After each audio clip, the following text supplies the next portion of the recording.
When you were born, your mother told me, a hush fell over the delivery room. A great red birthmark covered the left side of your face. No one knew what to say, so you cried to fill the vacuum. I always admired you for that you cried to fill whatever vacuum you found. I began to manufacture vacuums just to enable you to deploy your talent.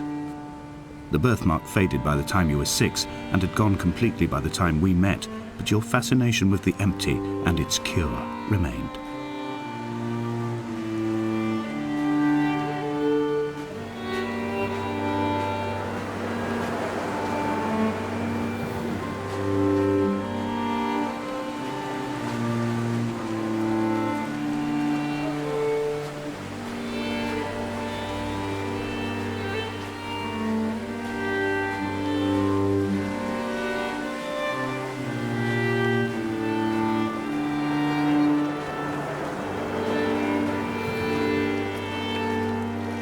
I have found the ship's manifest, crumpled and waterlogged under a stash of paint cans.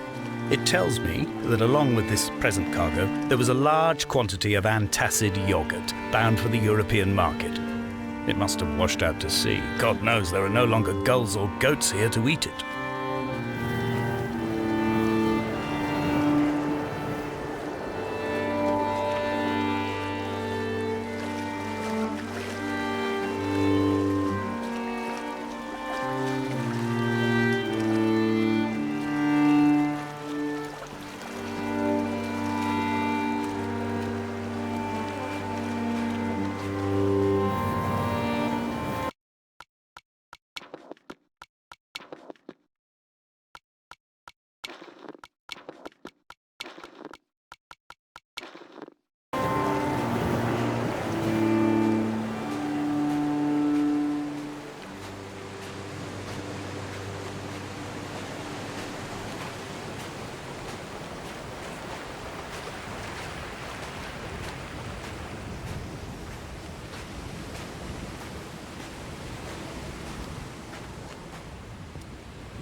The mount is clearly the focal point of this landscape.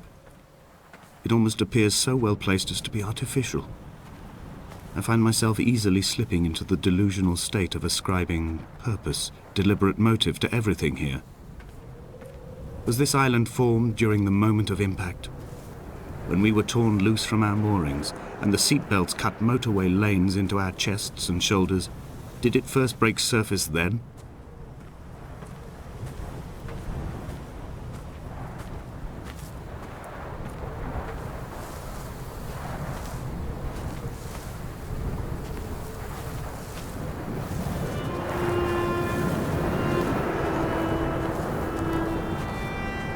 When someone had died or was dying, or was so ill they gave up what little hope they could sacrifice, they cut parallel lines into the cliff, exposing the white chalk beneath. You could see them from the mainland or the fishing boats, and know to send aid or impose a cordon of protection, and wait a generation until whatever pestilence stalked the cliff paths died along with its hosts. My lines are just for this, to keep any would-be rescuers at bay. The infection is not simply of the flesh.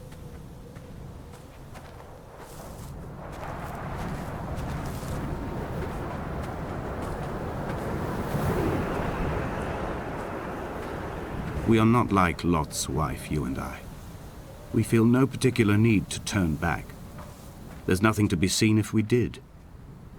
No tired old man parting the cliffs with his arms. No gifts or Bibles laid out on the sand for the taking.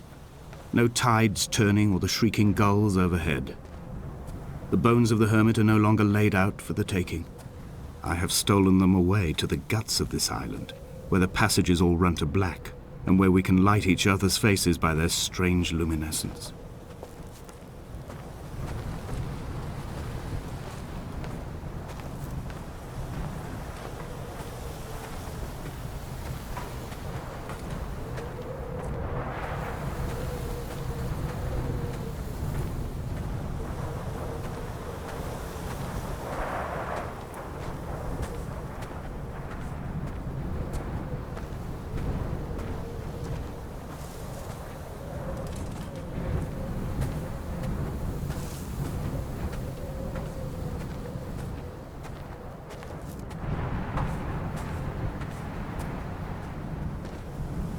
Dear Esther, I met Paul.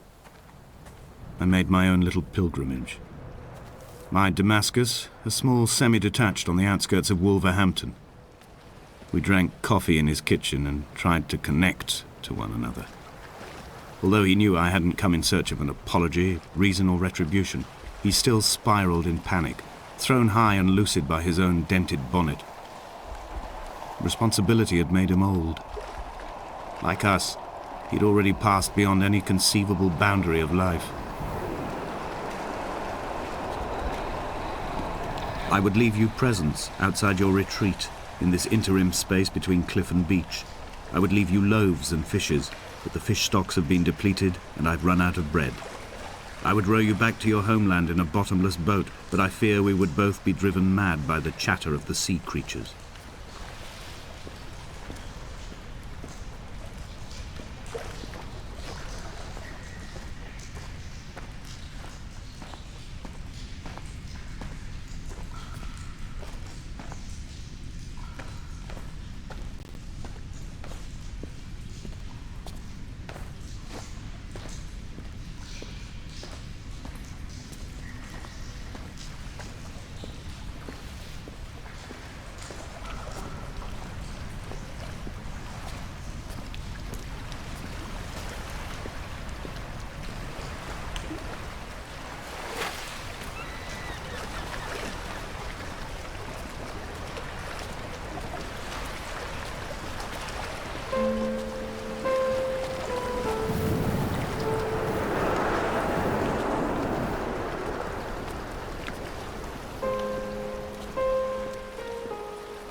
The vegetation here has fossilized from the roots up. To think they once grazed animals here, the remnants of occupation being evidence to that. It is all sick to death. The water is too polluted for the fish, the sky is too thin for the birds, and the soil is cut with the bones of hermits and shepherds. I've heard it said that human ashes make great fertilizer.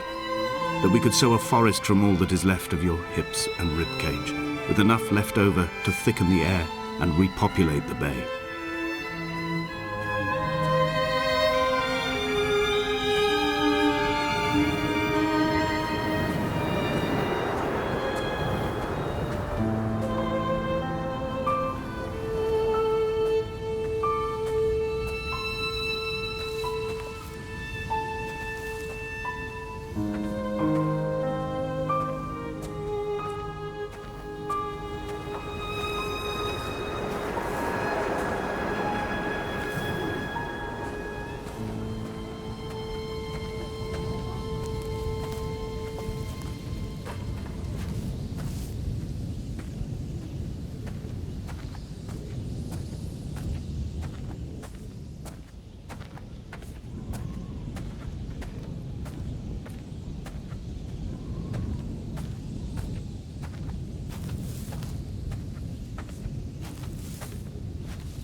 Dear Esther, I have now driven the stretch of the M5 between Exeter and Bristol